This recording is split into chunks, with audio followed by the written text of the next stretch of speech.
Well, hello again, everybody out there in Turd Land. It's me, your friend and Turd. It's January the 2nd, 2012, and we've got a number of things to cover. I'm going to try to bang it all out here in 15 minutes or less so it all fits in one video on YouTube. We've got to talk about this National Defense Authorization Act and what it means for you, an American citizen or a citizen of the world. We're going to talk about gold and silver, where they might be headed in 2012, and we're going to talk briefly about some site changes that you're going to hear more about towards the end of this month. First of all, as you know, the U.S. Congress passed what they call National Defense Authorization Act of 2012, and it was signed under the cover of the holiday season by President Obama a couple of days ago. Buried in there, first of all, is some, I guess we'll call it legislation that makes it impossible for anybody that does business with the Central Bank of Iran, which means purchases oil, makes it impossible for them to do business with us. It is, Iran has said something like that would be equivalent of an act of war. I doubt that that was put in there by accident. So we'll see where that takes us. But more importantly, this NDAA effectively tramples the Bill of Rights here in the United States. For those of you that either flunked civics or are not citizens of the U.S., the American Constitution was ratified in whatever it was, 1781. The process of amending the Constitution is long and challenging, and so therefore it hasn't been amended that many times. The first 10 amendments were all bundled together into something called the Bill of Rights. Of those 10 amendments, this NDAA effectively marginalizes or just delegitimizes even about 5 of them, at least 5. Let me rattle them off for you. Again, before I do that, let's talk about what the NDAA is. Because again, this gives the president, not only this president, but all future presidents, the ability to take an American citizen and hold them without trial, hold them without the access to counsel, and they can hold them indefinitely. So if your president decides on his own volition, if the president just says, you know what, Turd, you're a threat, they can take me, ship me off to a camp, never to be seen from again, and hold me indefinitely. I can't get an attorney. I can't get out. There's no bail. Just gone. Yeah, United States of America. Okay, First Amendment. Congress shall make no law abridging the freedom of speech. Sounds like they just did. If I say anything that the president deems as a threat, off I go. Fourth Amendment. The right of the people to be secure in their persons, houses, papers, and effects against unreasonable searches and seizures. The Fifth Amendment. No person shall be held to answer for a capital or otherwise infamous crime unless a presentment or indictment of a grand jury. Sixth Amendment. It is in all criminal prosecutions the accused shall enjoy the right to a speedy and public trial. Okay. Eighth Amendment. Excessive bail shall not be required, nor excessive fines imposed, nor cruel and unusual punishments inflicted. Well, there's 5 of them out the window. Now, you might sit there and think, well, that's easy for you to complain about. You sit there in your funny yellow hat and your sunglasses. Well, I'm an American citizen, and I'm outraged. And I will do everything in my power to keep this act from standing permanently.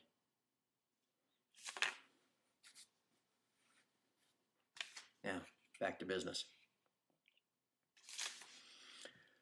Gold and silver. We've talked a lot about paper gold and paper silver. Get this hat on straight. And the divergence in price of paper and physical. Expect that to continue in 2012. And so as I sit here and talk about prices, I'm talking about primarily paper. And that's, I guess we have to, because that's all anybody ever wants to talk about. That's all you're going to read in the paper. That's all you're going to see on CNBC. So where could we expect paper to go in 2012? Well, this notion that the metals are in a bear market is just silly. I mean, the cartel may have painted the tape and painted the charts to give you a certain picture, but fundamentally, I mean, that's just crazy. And so I'm definitely not a believer in Soros or that fool Gartman. There's no bear market here. Let's look at simple history and come up with some price targets. In 2006, paper gold reached a high of $755. In 2007, it reached a high of $848. That is a change of 12.32%. In 2008, the high was $1,015. That is a change of 19.69%.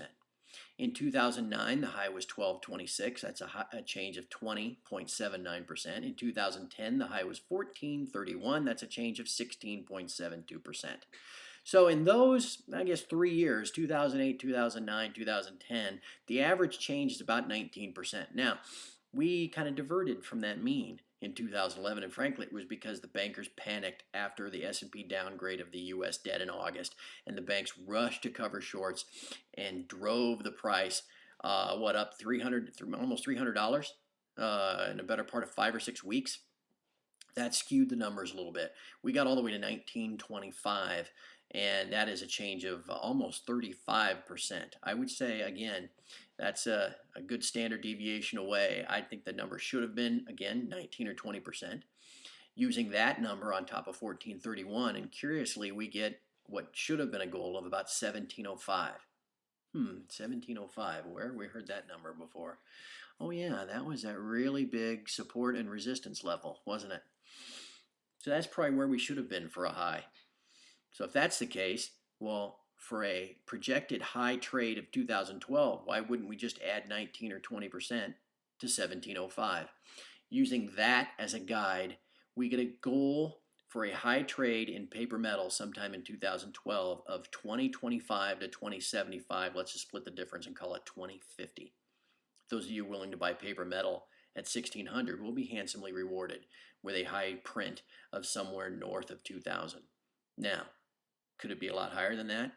Yeah. Could it be lower? Yeah. Why not? Hey, everybody's leaving the COMEX in droves. If that continues, you're going to be left with nobody but the cartel and a far greater number of sellers than you have buyers. And at that point, the whole thing will begin to break down.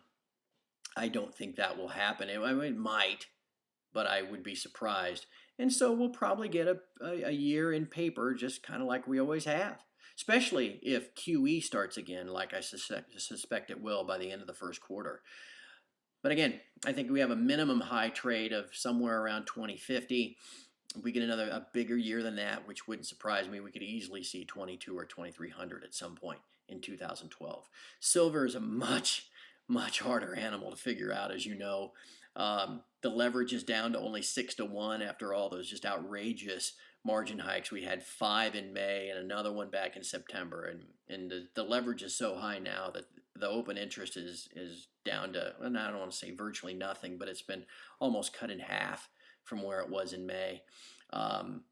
It's almost impossible to say where silver might be. It could be anywhere from $20 to $120. I mean, Eric Sprott has filed a shelf offering to purchase $1.5 billion worth of silver. That's about half of what the world will produce in 2012. So if Sprott's going to buy half of it, I don't think it's going to be trading at $20. I think it's pretty safe to say that those shiny coins that you have in your possession are going to be worth a lot more a year from now than they are currently. Silver is interesting, though. The open interest of the speculative long position back in May, when things were really going crazy, peaked over 40,000, almost got to 45,000 spec long contracts tonight or today. It is daylight outside. That number's almost been cut in half. It's down to 24,000. But here's what's really interesting. The cartel